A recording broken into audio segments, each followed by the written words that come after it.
Shalom Bapak Ibu Saudara-saudari yang dikasihi dan mengasihi Tuhan.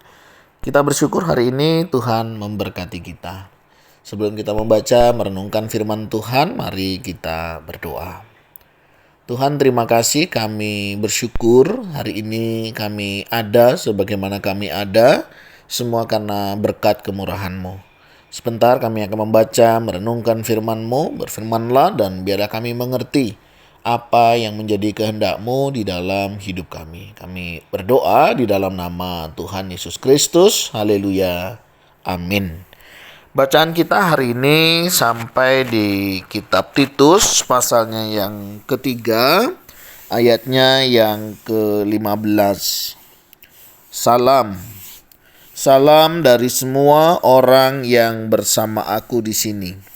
Dan sampaikanlah salamku kepada mereka yang mengasihi kami di dalam iman. Kasih karunia menyertai kamu sekalian. Amin. Demikian firman Tuhan, mari kita merenungkannya.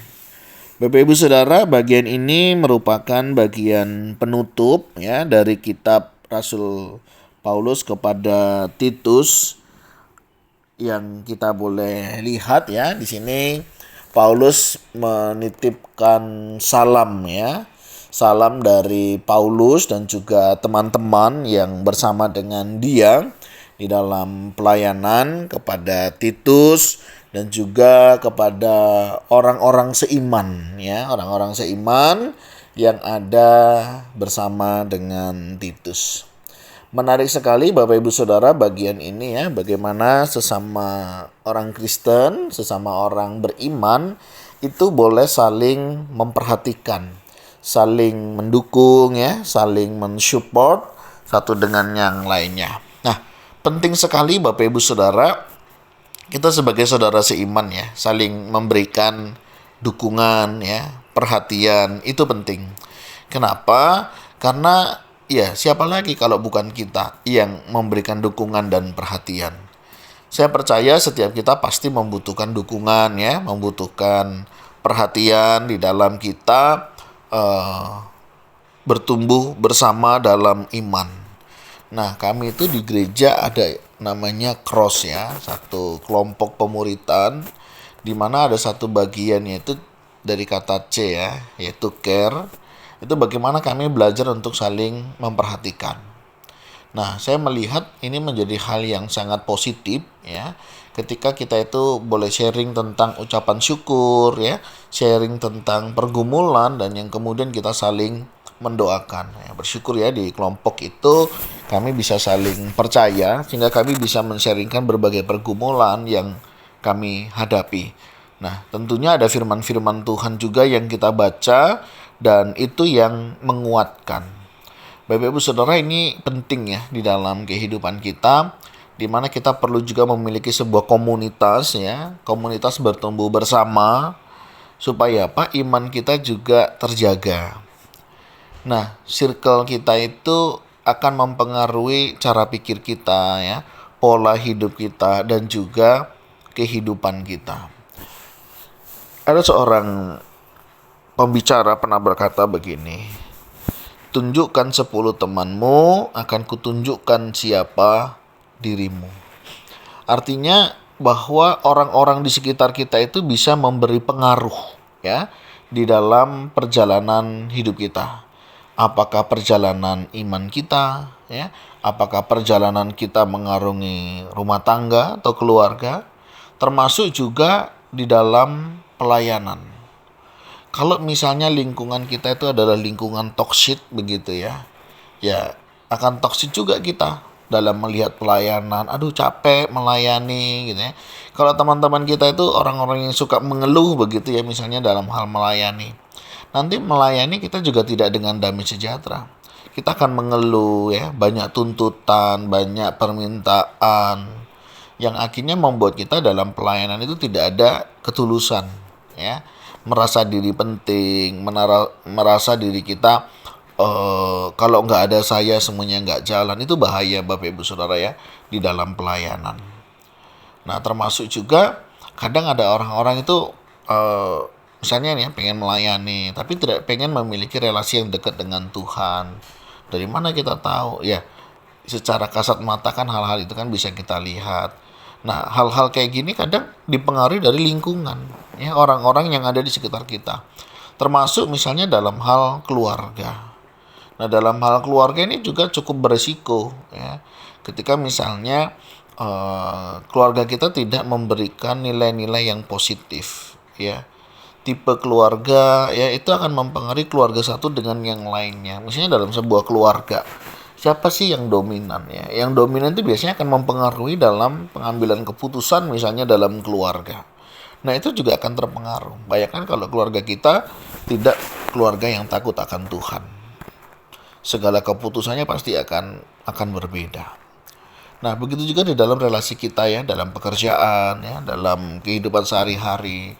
Itu akan sangat terpengaruh sekali. Nah, oleh sebab itu Bapak Ibu Saudara, mari milikilah satu komunitas-komunitas yang sehat. Ya, komunitas-komunitas yang menumbuhkan iman kita, memacu semangat kita dalam pekerjaan, dalam pelayanan. Ini penting sekali. Nah, Paulus menjadi support system ya buat Titus. Luar biasa dalam perjalanan pelayanan Titus ya. Paulus memberikan pendampingan, memberikan perhatian. Nah, bagaimana dengan kita? Sebagai seorang yang diperhatikan, ya misalnya, ya kita perlu membutuhkan orang-orang yang positif di lingkungan kita. Supaya apa? Kita juga positif dan hasilnya juga positif juga. Demikian juga misalnya kita sebagai support system. Mari kita memberikan support, memberikan perhatian, ya dengan tulus. Nah, menarik sekali apa yang dilakukan oleh Paulus. Paulus itu memang memberikan beberapa surat ya. Surat-surat secara umum kepada jemaat begitu. Tapi dia juga memberikan surat-surat khusus ya, penggembalaan khusus ke beberapa anak rohaninya. Kenapa hal ini dilakukan? Karena ini memberikan sebuah perhatian. Dalam perjalanan hidup Bapak Ibu Saudara ya, perjalanan rohani ya, kita nggak bisa loh sendiri. Kita butuh orang lain. Kita kadang juga butuh mentor ya, yang membimbing kita, mengarahkan kita supaya apa? Supaya perjalanan rohani kita lebih jelas ya. Bagaimana tingkat keimanan kita. Nah, masalahnya kadang ada orang merasa aku bisa sendiri. It's okay sih kalau memang bisa. Tapi ketika nggak bisa, ya jangan lari, jangan kabur ya. Tapi carilah komunitas yang bagaimana kita bisa dikuatkan, diteguhkan iman kita, sehingga iman kita terus bertumbuh. Coba perhatikan perjalanan kerohanian kita. Apakah semakin hari membuat kita semakin cinta Tuhan? Atau jangan-jangan membuat kita semakin jauh dari Tuhan? Ini menjadi tantangan pergumulan kita hari ini. Ketika kita menjalani hidup ya, di tengah kesibukan, di tengah banyaknya aktivitas, membuat kita cinta Tuhan, kagum akan Tuhan, atau justru menjauhkan kita dari Tuhan. Saya kadang juga heran ya, ada orang-orang itu bisa kecewa sama Tuhan. Kenapa? Siapa kita gitu loh, kok kecewa sama Tuhan? Pertanyaannya, kita mengecewakan Tuhan juga tidak? Kadang kita itu merasa ya, lebih dari Tuhan. Kita kecewa sama Tuhan, kita marah sama Tuhan. Kita lupa siapa kita dan apa kita.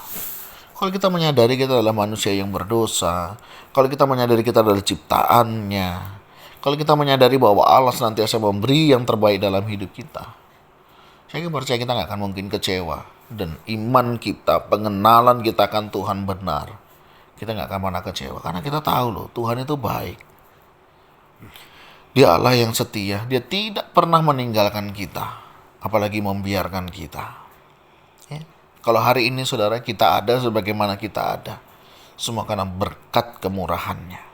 Jadi kalau ada di antara kita yang kecewa, marah sama Tuhan, coba deh renungkan kembali bagaimana kita memahami hal ini. Jadi saudara, mari miliki komunitas ya, cara pandang yang benar tentang Tuhan, sehingga setiap kita boleh bertumbuh bersama. Nah, kiranya kasih karunia dari Tuhan menyertai kita sekalian dalam perjalanan hidup, pelayanan, rumah tangga, keluarga, kehidupan, hari lepas hari. Kiranya kasih karunia Tuhan menguatkan, meneguhkan iman kita di dalam Dia. Tuhan, terima kasih. Kami bersyukur hari ini Engkau memberkati kami. kami ada sebagaimana kami ada, semua karena berkat kemurahan-Mu. Ajar kami memiliki komunitas orang-orang yang cinta Tuhan, yang bertumbuh di dalam Tuhan, sehingga iman kerohanian kami pun juga bertumbuh di dalamnya. Sehingga dalam kehidupan kami, baik dalam keluarga, kami menjadi orang-orang yang menjadi berkat dalam pekerjaan, dalam berelasi, dalam kehidupan hari lepas hari, kami menjadi orang yang juga membawa kasih Tuhan bagi orang-orang di sekitar kami. Terima kasih untuk hari ini firman-Mu boleh mengingatkan kami. Berkati setiap kami jika ada di antara kami sedang mengalami lemah tubuh, Tuhan jamah pulihkan, sembuhkan. Yang mengalami pergumulan, Tuhan juga kuatkan. Terima kasih Tuhan, kami serahkan hidup kami sepanjang hari ini ke dalam tangan-Mu, di dalam nama Tuhan Yesus Kristus. Haleluya. Amin. Bapak Ibu Saudara, demikianlah renungan kita hari ini. Kiranya Tuhan Yesus memberkati kita sekalian. Salam.